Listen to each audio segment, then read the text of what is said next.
శ్రీ విష్ణు రూపాయ నమశివాయ. తిరుమల బంగారు గోపురం దగ్గరికి వెళ్ళి మనం స్వామి దర్శనం చేసుకుంటాం కదా. చేసుకుని బయటికి రాగానే ఏం చేస్తాం చెప్పండి? కొంతమంది అయితే ఒక 2 నిమిషాలు అక్కడ కూర్చుంటారు, లేకపోతే వెంటనే బయట లడ్డూకి పరిగెడతాం, అంతే కదా.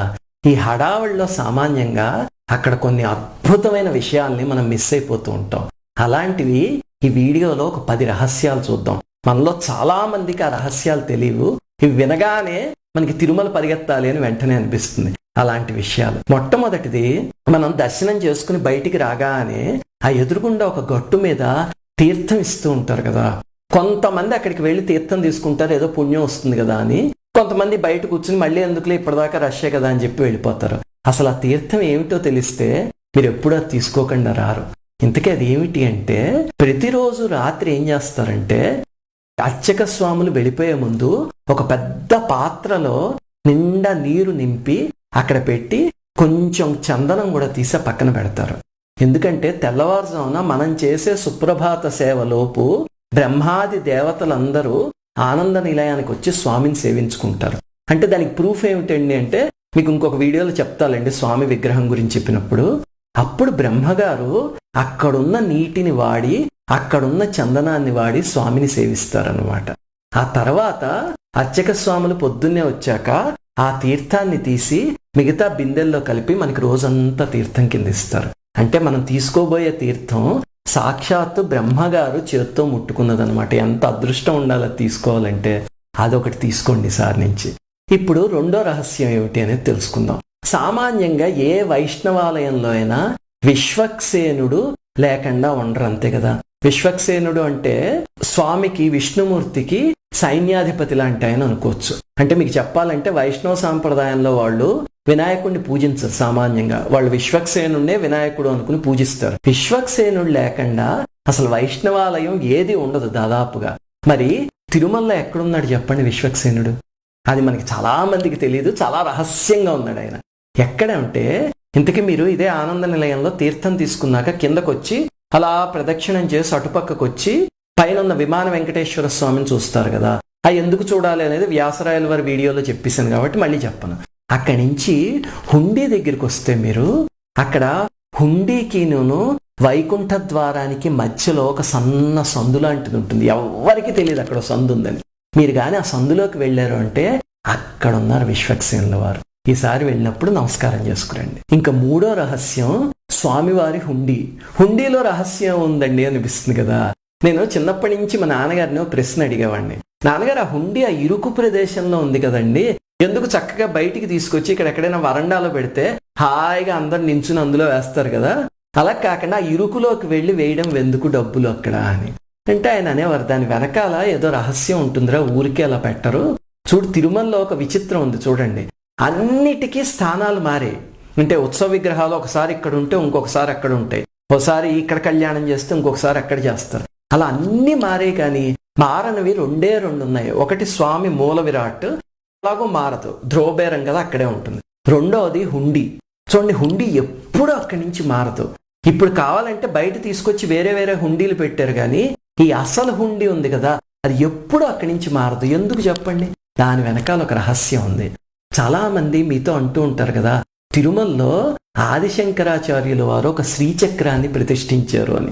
అది ఎక్కడ ప్రతిష్ఠించారు అంటే, సామాన్యంగా అందరూ అంటారు వెంకటేశ్వర స్వామి విగ్రహం కింద, అందుకే ఆ విగ్రహానికి అంత ఆకర్షణ అని. ఆ విగ్రహానికి ఆకర్షణకి అసలు ఏది అక్కర్లేదు, ఎందుకంటే ఆ విగ్రహానికి ఒక ప్రత్యేకత ఉంది. ఆయన ప్రతిష్ఠించింది ఎక్కడంటే, ఇప్పుడు హుండీ ఎక్కడుందో సరిగ్గా దాని కింద ప్రతిష్ఠించారు. అందుకే అంత ధనాకర్షణ. వద్దన్నా సరే డబ్బులు వేసేస్తారు చూడండి అక్కడ తీసుకొచ్చి. అది శంకరాచార్యుల వారు ప్రతిష్ఠించిన శ్రీచక్రం యొక్క శక్తి అనమాట. అది మూడో విషయం. అలాగే హుండీ పక్కనే ఒక అమ్మవారు నిలబడి ఉంటారు, బంగారు వరలక్ష్మిని.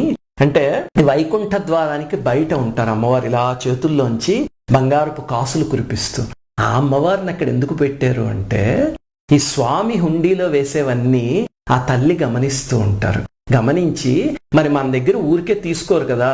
మనకి ఇప్పుడు మన ఇంట్లో పనిచేసే వాళ్ళు ఎవరైనా తీసుకొచ్చి మన పిల్లవాడికి ఒక చిన్న గిఫ్ట్ ఇచ్చారు అనుకోండి, బర్త్డే రోజు, మనం వెంటనే ఏం చేస్తాం, రేపొద్దున ఏదైనా అవకాశం వచ్చినప్పుడు వాళ్ళకి అంతకి 10 కొనిస్తాం. అయ్యో వాళ్ళ దగ్గర తీసుకుందామే మనం, ఏదో ఒకటి ఇవ్వాలి అని.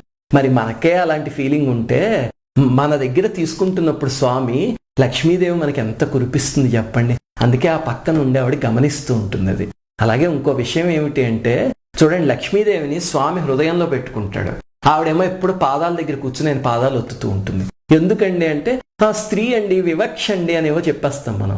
ఎందుకు ఆవిడకి ఆ స్థానం అంత ఇష్టము అంటే ఆవిడ చెప్పేది స్వామి తన హృదయంతో ఇచ్చిన సంపదల్ని మళ్ళీ ఆయన పాదసేవకే ఉపయోగించాలి అని. అలాగే మనకి డబ్బు ఉన్నా ఏమున్నా సరే దాన్ని మళ్ళీ ఆయన పాదసేవకు ఉపయోగించారు అనుకోండి, మళ్ళీ అంతకు 1000 ఇంతలై తిరిగి వస్తుంది. అది ఆ లక్ష్మీదేవి చెప్పే రహస్యం. ఆ లక్ష్మీదేవికి తప్పకుండా నమస్కారం చేసుకురండి. ఇంకా 5వ రహస్యం ఏమిటి అంటే ఇది మనలో చాలా మందికి తెలియదు. ఆ హుండీ కిందే ఒక చిన్న తొట్టి లాంటిది ఉండి దానికి ఒక గోముఖం ఉంటుంది. హుండీ కిందే పక్కన అంటే అన్నమయ్య భాండాగారం ఉంది కదా, సరిగ్గా దానికి ఎదురుగుండా ఉంటుందన్నమాట. అది ఏమిటి అంటే స్వామికి అభిషేకం చేస్తే స్వామివారి దేహాన్ని తాకి బయటికి వచ్చిన జలం అందులోకి రావడానికి ఒక ఏర్పాటు చేశారు. దాన్ని కటాహ తీర్థం అని కానీ తొట్టి తీర్థం అని కానీ అంటారు. తిరుమల కొండ మీద ఎన్నో తీర్థాలు ఉన్నాయి కదా, అందులో టాప్ 2 ఏమిటి అని చెప్పమని ఎవరినైనా అడిగితే తెలుసున్న వాళ్ళని, మొట్టమొదటిది స్వామి పుష్కరిణి. అసలు పుష్కరిణికి ఉన్నంత శక్తి ఇంకా దేనికి లేదు. మనం ఇంకొకసారి చెప్పుకుందాం పుష్కరిణి గురించి. రెండోది ఈ కటాహ తీర్థం. ఇది మనకి చాలా మందికి తెలియదు. ఈసారి కుదిరితే కనుక అక్కడ ఒక్కసారి ఆగి అందులోంచి జలం వస్తే కనుక దాని తల మీద చల్లుకోండి. స్వామి ఒంటిని తాకి బయటకు వచ్చిన జలం అది. అంటే గంగా నది పరమేశ్వరుణ్ణి ఎలా తాకి వచ్చిందో అంత పవిత్రమైంది కటాహ తీర్థం. ఇప్పుడు 6వ విషయం, అన్నమయ్య గారి భాండాగారం పక్కనే ఒక దేవాలయంలో రామాంజుల వారి విగ్రహం ఒకటి ఉంటుంది. ఒక పెద్ద విగ్రహం ఉండి రాతిది, ఆ కిందే ఒక ఉత్సవమూర్తి కూడా ఉంటుంది. ఆ అరుగు ఎక్కి ఖచ్చితంగా నమస్కారం చేసుకురండి. ఆ విగ్రహానికి ఉన్న చరిత్ర ఏమిటి అంటే అసలు రామాంజుల వారు మీకు తెలుసు కదా, ఆయన తిరుమల కొండని మోకాళ్లతో పైకి ఎక్కారు. అందుకే కదా మోకాళ్ళ పర్వతం దగ్గర ఇప్పటికీ అందరూ కొన్ని మెట్లైనా మోకాళ్లతో ఎక్కుతారు. ఎందుకు అలా ఎక్కారు అంటే అక్కడి నుంచి ఉన్న కొండ సాలగ్రామ శిలది. ఆ కొండే ఎంతో మంది మహాత్ముల స్వరూపం. అది పాదాలతో తాకకూడదు అని చెప్పి అలా ఎక్కి ఆయన ఒక శాసనం చేశారు. ఏమిటి అంటే సామాన్యంగా ఏ వైష్ణవాలయంలో అయినా మీకు 12 ఆళ్వార్లు ఉంటారు. తిరుమల కొండ మీద మాత్రం వద్దు స్వామి సన్నిధిలోను. ఎందుకంటే స్వామే సర్వోత్తముడు, ఆయన సన్నిధిలో మళ్ళీ ఆళ్వార్లు ఎవరో వద్దు, ఏ విగ్రహం వద్దు అని చెప్పి రామాంజులు. కానీ తర్వాత అనంతాళ్వారు గారు ఉండేవారు కదా, మీకు ఒక వీడియోలో ఆయన గుణపం గురించి అవి చెప్పాను కదా నేను. ఆయన రామాంజుల వారికి ప్రియ శిష్యులు. రామాంజుల వారు దేహం వదిలేశాక పాప అనంతాళ్ వారికి బాధ వచ్చి ఆయన గుళ్ళో అర్చన అవి కూడా సరిగ్గా చూడలేకపోయేవారు ఆ బాధతో అన్నమాట. అప్పుడు ఒకసారి వెంకటేశ్వర స్వామి ఆయనకి ధ్యానంలో కనిపించి అనంతాళ్వారు మీ గురువు గారి విగ్రహం తీసుకొచ్చి దేవాలయంలో పెట్టు అని చెప్పారు. రామాంజుల వారు అప్పటికే ఒక విగ్రహాన్ని కౌగులించుకొని అనంతాళ్వారు గారికి ఇచ్చారు. ఆ ఉత్సవమూర్తే ఆ రామాంజుల వారి ఆలయంలో ఉన్నది. పైన పెట్టిన రాతి విగ్రహం తర్వాత అనంతాళ్వారు గారు పెట్టించారు, కానీ కింద ఉన్న ఉత్సవమూర్తి ఉంటుంది చూడండి, అది రామాంజుల వారు కౌగులించుకుని ఇచ్చిన విగ్రహం అన్నమాట. ఇలాంటి విగ్రహమే మేల్కోటలో ఒకటి ఉంది. అందుకే వైష్ణవులందరూ మైసూరు పక్కన ఉన్న మేల్కోటకి వెళ్ళి వస్తూ ఉంటారు. 7వ రహస్యం ఏమిటి అంటే ఈ రామాంజుల వారి గుడి పక్కనే ఒక యోగ నరసింహస్వామి ఆలయం ఉంటుంది. అది కూడా చాలా మంది చూడరు. ఒక గట్టు మీదకి ఎక్కి వెళ్ళాలి. వెళ్తే తిరుమలలో ఉన్న విగ్రహాలన్నిటికన్నా చాలా ఎత్తులో ప్రతిష్ఠింపబడిన విగ్రహం ఆ స్వామిదే అన్నమాట. అందుకే ఆ విగ్రహం ఏమిటి అంటే రామాంజుల వారు ఒకసారి ధ్యానంలో కూర్చున్నప్పుడు స్వామి పుష్కరిణి వెనకాల నైరుతి మూల ఒక అతిశక్తివంతమైన నారసింహ విగ్రహం ఉంది అని ఆయనకు అనిపించింది. అప్పుడు అక్కడికి వెళ్ళి వెతికిస్తే ఒక విగ్రహం దొరికిందనమాట.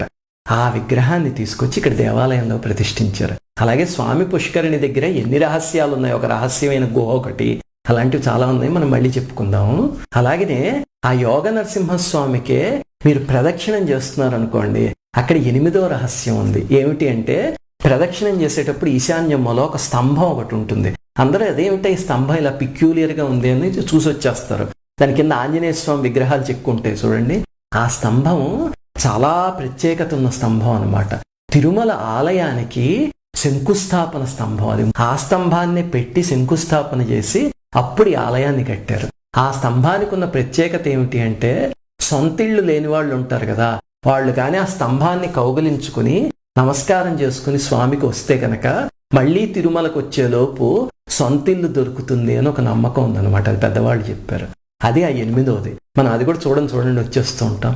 ఇంకా 9వది అక్కడి నుంచి బయటికి వస్తూ ఉంటే మనకి ఆ ద్వారం ఎదురుగుండా, వెండివాకిలు ఎదురుగుండా ఒక చిన్న బంగారపు గోపురంలో ఒక స్వామి ఉంటారు. ఏమిటది అసలు అక్కడ ఎందుకు పెట్టారు అంటే అక్కడ ఒక రహస్యం ఉంది.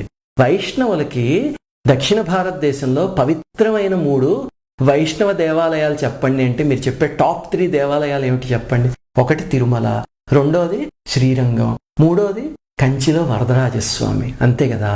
ఈ 3 శక్తులు ఎక్కడైనా కానీ ట్రయాంగులర్ ఫామ్ లో ఉంటే కనుక మనం ఆ మధ్యలోకి వెళ్ళగలిగితే మనకి విపరీతమైన ఎనర్జీ వస్తుంది.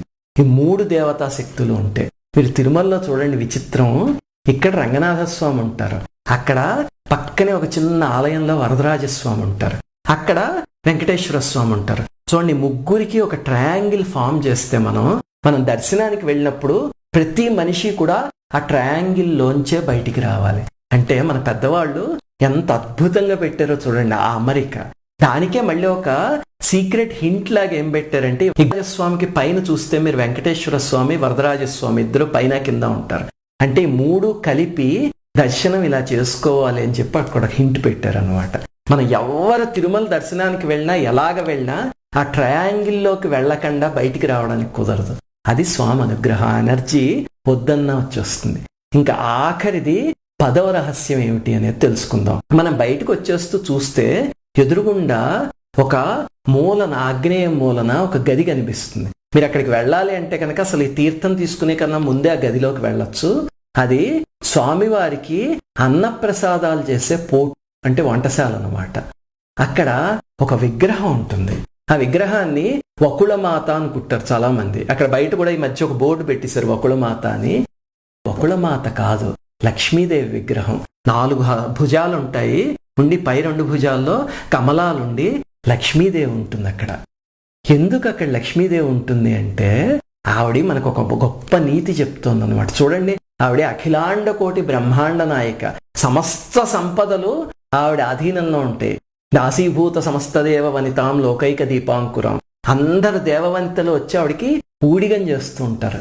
అలాంటి తల్లి కూడా భర్త యొక్క ఆహారాన్ని ఎప్పుడు నెగ్లెక్ట్ చేయదు. చూడండి, వంటశాలలో అక్కడ నిలబడి ఆవిడ భర్త ఆహారాన్ని అలా పర్యవేక్షిస్తూ ఉంటుంది. అది స్త్రీలందరికీ ఇచ్చిన సందేశం అన్నమాట. మీరు ఏ పొజిషన్లో ఉండండి, ఏ జాబుల్లో ఉండండి, ఏమి చేయండి, కానీ భర్తకి వండి పెట్టండి, అది మీరు పర్యవేక్షించండి ఆయన ఆహారాన్ని. ఎంత అద్భుతమైన సందేశం అంటే మీకు ఒక అనుమానం వస్తుంది, నిజంగా లక్ష్మీదేవేనండి అక్కడ వకుళమాత అని బోర్డు పెట్టారు అని. మీకు ఒక విషయం తెలుసా?